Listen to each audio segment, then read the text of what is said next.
Prince John Charles Francis was born on the 12th of July 1905 at York Cottage on the Sandringham estate. He was the fifth son and youngest of 6 children born to King George V and his wife, Queen Mary. He would have been the uncle to Queen Elizabeth II if he had lived. Please continue to support my channel by subscribing.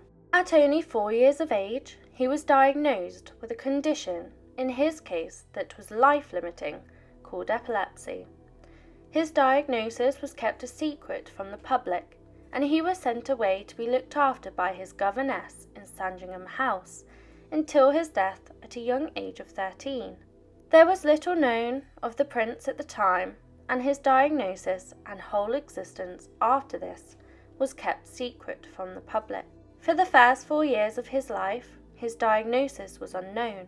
There were no signs of epilepsy. He was deemed a very healthy young boy who had a bright and vibrant personality, and he loved to play practical jokes on his family. He once put glue onto door handles and famously called his father an ugly old man. Prince John was part of an unbelievable and powerful dynasty. His grandfather was King Edward VII during a time when the empire was at its most powerful. He was also related to 20 reigning monarchs throughout history. But despite the extravagant power and wealth, surprisingly, John and his siblings did not always have an easy time. His father, the future King George V, was extremely strict, and he expected his children to behave like adults rather than juvenile children, and this put a strain on their childhood experiences. George had once retorted that he was frightened of his father, and that he would make damn sure his children are frightened of him. Although his parents loved each other profoundly, they did not believe in public affection, and this even extended into the family home. Affection was suppressed between the pair, and so expressing emotion became alien to the siblings. Their parents only showed their love for each other through letters. The relationship with their mother was detached. They only spent an hour a day with her, and although they barely saw their father, it was evident that he was the bully of the household. Although privileged with great wealth, George insisted that they live in a smaller York cottage, and so the family, alongside their servants, nannies and governesses, were crammed into one small home together. The atmosphere was tense, and an underlying air of fear underpinned the children's childhood. Their father had a nasty temper, and they really were quite fearful of him. He set his standards unachievably high. He expected his children to dress and behave seamlessly as a member of the royal family, and future kings should. Prince Edward recalled how his childhood was wretched, but despite all of this, little John was unfazed. He was not afraid of his father, and he was quite rebellious against his bullish standards. All children suffered, but only John was eventually removed from the home. At only aged 4, John began having seizures, and his diagnosis of epilepsy was given when he became winsome and painfully slow.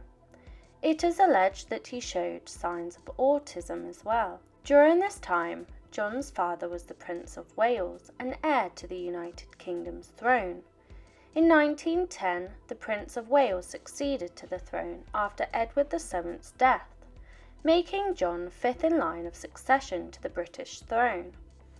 He was allowed to make a brief public appearance on the balcony outside Marlborough House during the funeral procession of Edward VII. During World War I, John saw less of his parents as they were often away on official duties. His siblings were either at boarding school or in the military, and John slowly began to disappear from the public eye, and no official portraits of him were commissioned after 1913. At this point, despite his health issues, John was not removed from the line of succession. Not much was known of epilepsy at the time, and the royal doctors would have been inexperienced with treating the condition, so there was no treatment for it at all. It was even deemed to be a symptom of insanity, and perhaps this is why Prince John was hidden away for most of his life.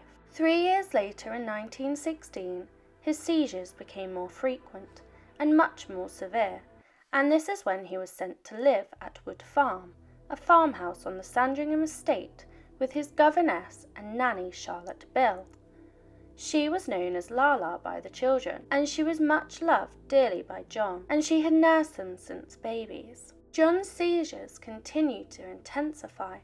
Lala Bill wrote, "We dared not let him be with his brothers and sisters because it upsets them so much, with the attacks getting so bad and coming so often." He spent Christmas Day 1918 with his family at Sandringham and was driven back to Wood Farm that night. Not long afterwards, on the 18th of January 1919, at the young age of 13, John died from a severe seizure in his sleep.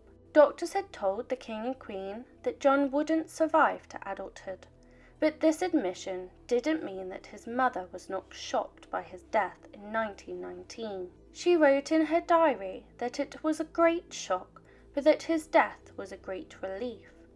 The pair visited John at Wood Farm after his death, where they saw his body lying peacefully still.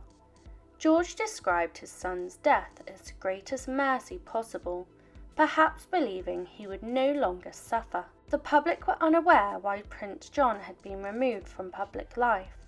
This sparked rumours that he was being mistreated or cast aside out of embarrassment, but the public were notified of his condition only after his death in the Daily Mirror newspaper. In the years that followed, the young prince was omitted from local newspapers.